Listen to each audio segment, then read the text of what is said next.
അസ്സലാമു അലൈക്കും. ഞാനിന്ന് നിങ്ങളുമായി പങ്കുവെക്കാൻ ആഗ്രഹിക്കുന്നത് എനിക്ക് വളരെയധികം ഇഷ്ടമുള്ള ഒരു ദിക്റിനെ കുറിച്ചാണ്.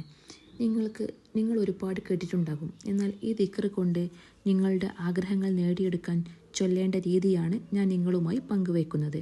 നബി സല്ലല്ലാഹു അലൈഹി വസല്ലമ തങ്ങൾ പറഞ്ഞിട്ടുണ്ട്, ഈ ദിക്ർ നിങ്ങൾക്ക് 99 രോഗങ്ങൾക്കുള്ള മരുന്നാണ്. അതിൽ ഏറ്റവും ചെറുതാണ് ഹമ്മ്, വിഷമം, വിഷാദം, ദുഃഖം, ആകുലത ഇവയൊക്കെയാണ്. അതുപോലെ തന്നെ ഈ ദിക്ർ പറയാതെ മലക്കുകൾ ആകാശത്തേക്ക് ഉയരാറില്ല. ഏതാണ് ആ ദിക്ർ എന്നറിയോ? നമുക്ക് കിട്ടിയ അനുഗ്രഹങ്ങൾ നിലനിൽക്കാനും നഷ്ടപ്പെടാതിരിക്കാനും ഈ ദിക്ർ വളരെ ഉത്തമമാണ്. നമ്മുടെ മാതാപിതാക്കൾ, ഭാര്യ ഭർത്താക്കന്മാർ, നമ്മുടെ മക്കൾ, ഭാര്യ ഭർത്താവ്, സഹോദരൻ, നമ്മുടെ വീട്, നമ്മുടെ വാഹനം, നമ്മുടെ സമ്പത്ത്, നമ്മുടെ ജോലി, ഇതൊക്കെ നഷ്ടപ്പെടാതിരിക്കാനും നിലനിൽക്കാനും വേണ്ടി ഈ ദിക്ർ ദിവസേന ചൊല്ലുന്നത് വളരെ ഉത്തമമാണ്. ഏതാണ് ആ ദിക്ർ? ലാ ഹൗല വലാ ഖുവത ഇല്ലാ ബില്ലാഹിൽ അലിയുൽ അലീം. സർവശക്തനായ അള്ളാഹുവിനെ കൊണ്ടല്ലാതെ യാതൊരു കഴിവും ഇല്ല.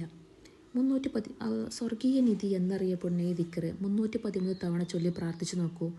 ഈ ദിക്ർ വേഗം ഉത്തരം കിട്ടാൻ തഹജ്ജുദ് നിസ്കാര ശേഷം 313 തവണ ചൊല്ലി പ്രാർത്ഥിക്കൂ.